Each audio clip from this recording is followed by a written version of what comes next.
Oi pessoal, bem-vindos a esta videoaula. O tema de hoje é a introdução à pneumática. Então, dos antigos gregos provém a expressão pneuma, que significa fôlego, vento.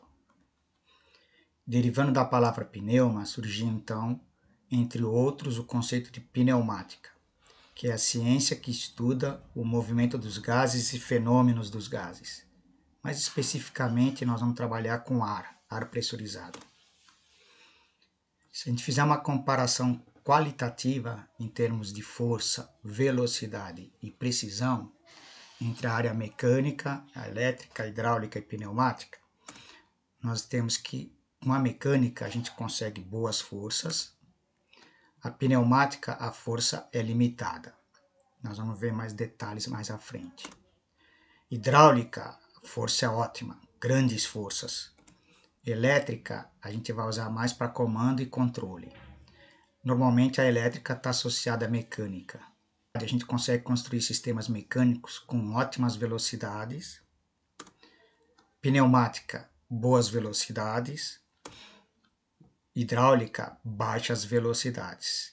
Aqui já temos que guardar um conceito de que a velocidade e a força são coisas meio contrárias, ou seja, se eu tiver uma velocidade alta, dificilmente eu vou ter uma boa força.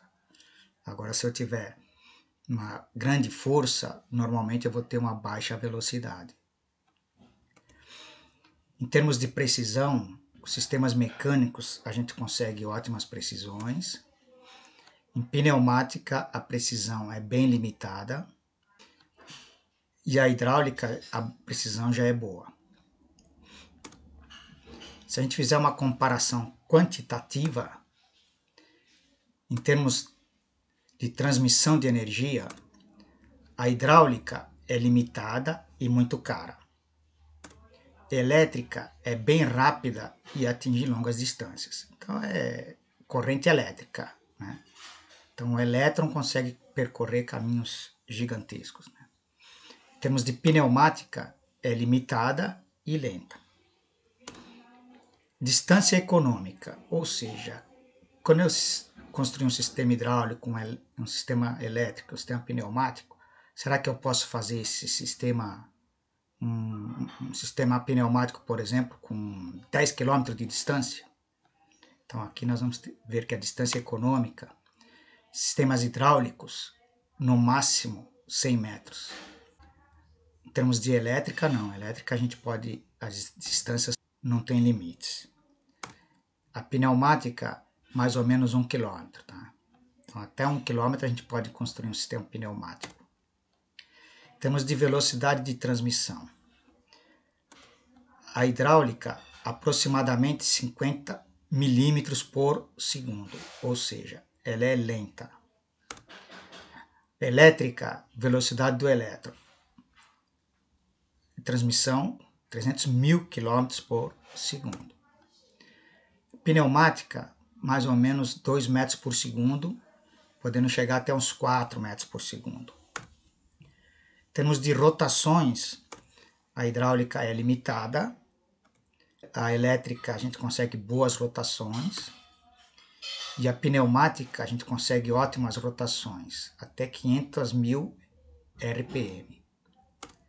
Em termos de força, então a hidráulica a gente consegue forças bem altas, elétrica alta e a pneumática baixa.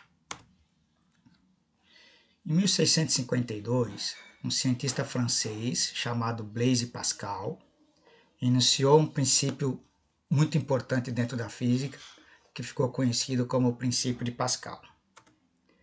Então, se a gente enclausurar aqui um ar, alguns gás aqui dentro de um sistema fechado e aplicar uma força, a pressão exercida então em um ponto qualquer dentro do fluido estático, ou seja, dentro desse sistema aqui, em qualquer parte que tiver aqui dentro, a pressão vai ser exercida com a mesma intensidade em todos os sentidos. Então, a pressão aqui, é tudo sempre a mesma. Características da pneumática. Ela trabalha com baixa pressão e alta velocidade, podendo chegar até 4 metros por segundo. Velocidade e força são facilmente controlados. A gente trabalha com circuito aberto. O que significa? A gente não vai precisar fazer retornar o ar que a gente utilizar. Então a gente vai usar o ar para gerar forças, movimentos e vamos devolver ele para a atmosfera. Ar pressurizado, tá? A energia é facilmente armazenável e transportável. Sistemas pneumáticos são de fácil instalação e manutenção de equipamentos. O fluido e os componentes são insensíveis à variação de temperatura. Isso aqui é uma coisa muito importante. Então, em sistemas pneumáticos, nós não devemos ter preocupação com temperatura. A aplicação é altamente flexível. A gente necessita tratar o ar que vamos utilizar. Se houver perdas por vazamento, a eficiência cai. Então a gente tem que cuidar para não deixar ter vazamentos no sistema pneumático. O ar pressurizado, ele é compressível, ou seja, ele vai provocar movimentos irregulares nos atuadores. Com isso a gente não vai ter uma precisão ótima, nós vamos conseguir precisões razoáveis apenas. A limitação da força máxima de trabalho em função da pressão. Então, normalmente, a pressão máxima do sistema pneumático em torno de 12 bar, que vai limitar a força que a gente vai conseguir obter. O escape de ar, quando a gente devolve o ar para a atmosfera, ele provoca um ruído. Então, ele é ruidoso. Normalmente, os sistemas têm abafadores para reduzir este ruído. Aplicações da pneumática. A pneumática ela pode ser usada em todos os segmentos industriais para a realização de movimentos tanto lineares como rotativos. Para movimentos lineares, a gente utiliza normalmente para fazer sistemas para fixar, levantar, alimentar, transportar, abrir, fechar. Em termos de movimentos rotativos, para lixar, para furar, para cortar, parafusar, rosquear. Então, tudo isso é possível fazer com sistemas pneumáticos, dando uma grande flexibilidade e grande aplicação dentro da indústria. Outros: pulverizar, pintar, soprar, transportar. Características do ar comprimido. Então, em termos de quantidade, o ar a ser comprimido é encontrado em quantidade ilimitada na atmosfera. Em termos de transporte, o ar comprimido é facilmente transportável por tubulações, mesmo para distâncias consideravelmente grandes, e não há necessidade de se preocupar com o retorno deste ar. Em termos de armazenamento, ele pode ser armazenado em um reservatório e posteriormente ser utilizado ou transportado. Em termos de temperatura, o trabalho realizado com o ar comprimido é insensível às variações de temperatura. Isto vai garantir um funcionamento seguro em situações extremas. Em termos de segurança, não existe o perigo de explosão ou de incêndio. Portanto, não são necessárias proteções caras contra explosões. Diferente no sistema elétrico, que é suscetível a incêndio. Em termos de velocidade, o ar comprimido, devido à sua baixa viscosidade, é um meio de transmissão de energia muito veloz. Preparação. Então, o ar comprimido ele requer uma boa preparação.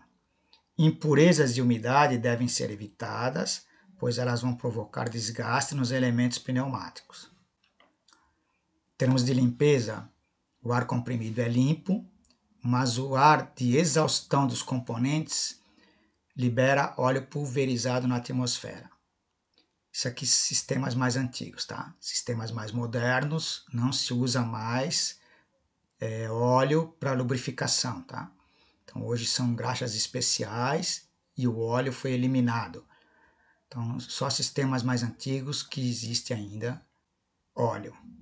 Em termos de custo, o ar comprimido é uma fonte de energia muito custosa. Porém, o alto custo de energia ela é em grande parte compensado pelos elementos de preço vantajoso e pela grande rentabilidade do ciclo de trabalho. Agora vamos estudar algumas propriedades físicas do ar. A primeira delas é a que nós chamamos de compressibilidade. O que vem a ser isto? Então, o ar permite reduzir o seu volume quando sujeito à ação de uma força externa, resultando no aumento de sua pressão. Então, se eu tiver aqui, por exemplo, um cilindro com um êmbolo, empurrar este êmbolo aqui, o ar que tiver aqui dentro vai diminuir o volume. Então, o volume final diminui e a pressão aumenta. Então, a pressão que o ar exerce aqui dentro vai aumentando conforme vai sendo empurrado o êmbolo. Isso é chamado de compressibilidade. Quanto mais eu comprimir o ar, maior aumenta a pressão aqui interna. Segunda propriedade é a que nós chamamos de elasticidade. É a propriedade do ar que possibilita voltar ao seu volume inicial uma vez extinta essa força externa responsável pela redução do volume. Ou seja, se eu estiver empurrando aqui e soltar o êmbolo e retornar ele, o ar aqui dentro volta a ocupar todo o espaço que foi liberado, diminuindo a pressão. Mesmo que eu puxe mais ainda, que ele fique com uma pressão abaixo da pressão atmosférica, ele vai sempre ocupar todo o volume onde ele se encontra. Isso é chamado de elasticidade. A terceira propriedade é o que nós chamamos de difusibilidade. É a propriedade do ar que permite misturar-se homogeneamente com qualquer meio gasoso que não esteja saturado. O que significa então? Imagina que eu tivesse aqui uma válvula fechando com 2 reservatórios, contendo ar e gases, pode ser outros gases também, certo? Vamos supor que eu tenha aqui ar e aqui eu tenha o gás nitrogênio ou qualquer outro gás. Se eu abrir a válvula, o que vai acontecer?